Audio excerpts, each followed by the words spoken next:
Phone anxiety. That is the actual name for what happens when a simple call feels harder than it should. You need to book an appointment or ask about a delivery. You know exactly what to say.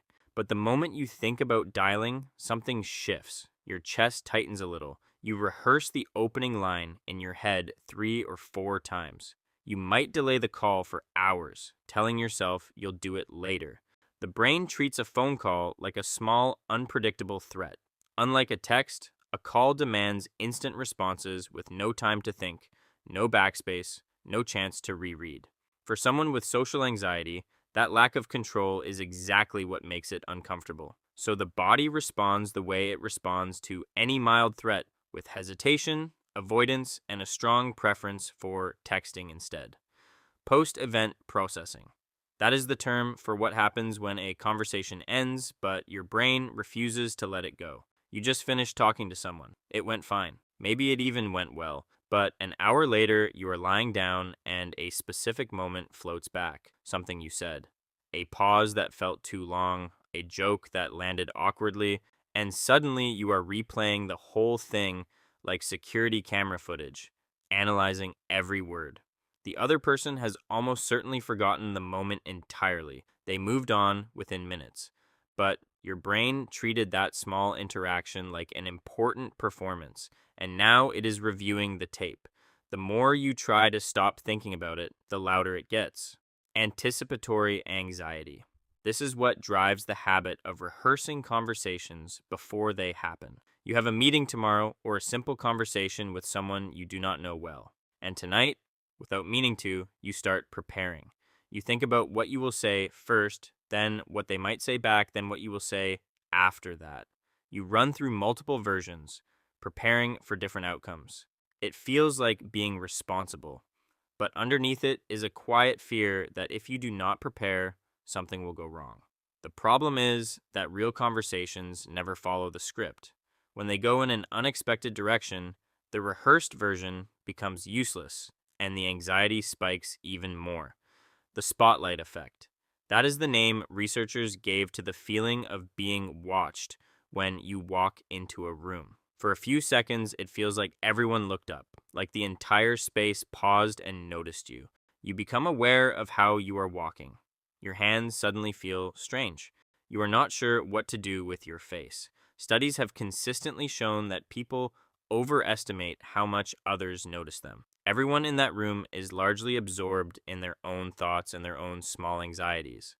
But to the person walking in, it feels like a stage entrance. The brain, primed to detect social judgment, reads the room as an audience. Even the most ordinary act, ordering a coffee, sitting down, walking through a door, can feel like a performance. Inappropriate laughter. This is the experience of feeling the urge to laugh at exactly the wrong moment. Someone says something serious, the room is quiet, and something in your brain sends a signal that feels like laughter is coming. You hold it in. Your face does something strange. The harder you try to suppress it, the more intense the urge becomes. It tends to happen specifically in situations where laughing would be most inappropriate. Funerals, serious meetings, quiet classrooms. It is not cruelty. The nervous system under pressure sometimes produces unexpected responses, and laughter is one of them. For someone with social anxiety, the fear of this happening is sometimes worse than the moment itself. Lethologica. That is the word for when a name you know completely vanishes from your mind at the worst possible moment. You have known this person for months. You have spoken to them many times.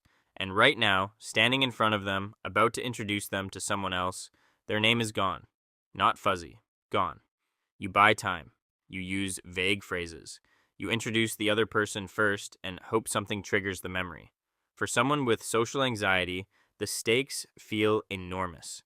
Forgetting a name feels like evidence of carelessness or social failure. And that anxiety makes the forgetting worse because stress actively interferes with memory retrieval. The brain under social pressure is not the brain at its sharpest. Selective mutism in social settings.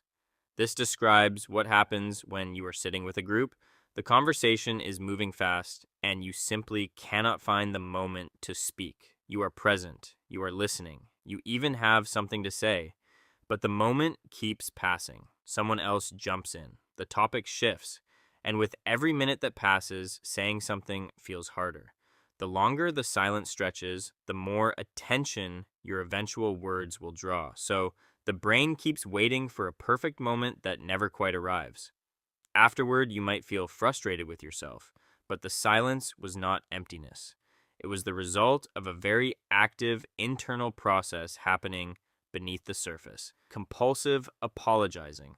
Psychologists sometimes call this a fawn response, a social survival behavior where apologizing becomes automatic. You bump into someone in a hallway and you apologize. Someone bumps into you and you also apologize. You ask a question in a meeting and follow it with sorry if that was silly.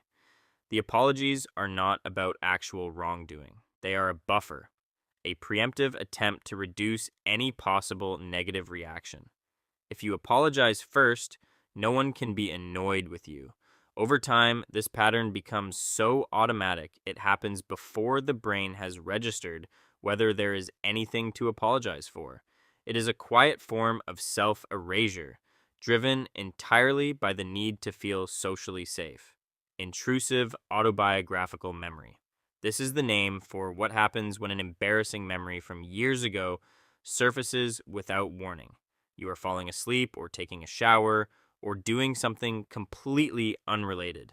And suddenly, a memory arrives. Something you said in a classroom at age 14. A moment where you got someone's name wrong. A time you tripped in front of people. The memory carries the same heat and discomfort it had the first time, even though the event is long over and everyone involved has forgotten it. The brain stores socially painful moments with particular intensity and retrieves them unprompted, often as a way of reviewing what went wrong. The intention is protective, but the result is a loop, reliving moments that no longer exist for an audience that has long since moved on. Performative awareness. This is what happens when you become so conscious of a normal physical action that you suddenly forget how to do it naturally. You are walking down a corridor and someone is watching, and suddenly you cannot remember how your legs are supposed to move. Or you are signing your name in front of someone and your handwriting looks nothing like it normally does. The brain, when it shifts from automatic mode to self-monitoring mode, actually interrupts the very processes it is trying to oversee. The action that took no effort suddenly requires active management, and that is exactly when it starts to fall apart. Pre-social dread. This is the exhaustion that arrives before a social event even begins. You have been invited somewhere, a party, a gathering, even a casual meetup with people you like. And in the days leading up to it, a low-level weight settles in. You imagine the small talk, the moments of not knowing what to say, the energy it will take to be present and engaged for hours. By the time the day arrives, you are already tired from an event that has not happened yet. Sometimes you cancel, sometimes you go and actually enjoy it, which confuses you. The dread was not about the event itself, it was about the anticipation of social effort, the mental cost the brain assigns to any situation where judgment, interaction, and performance are all present at once.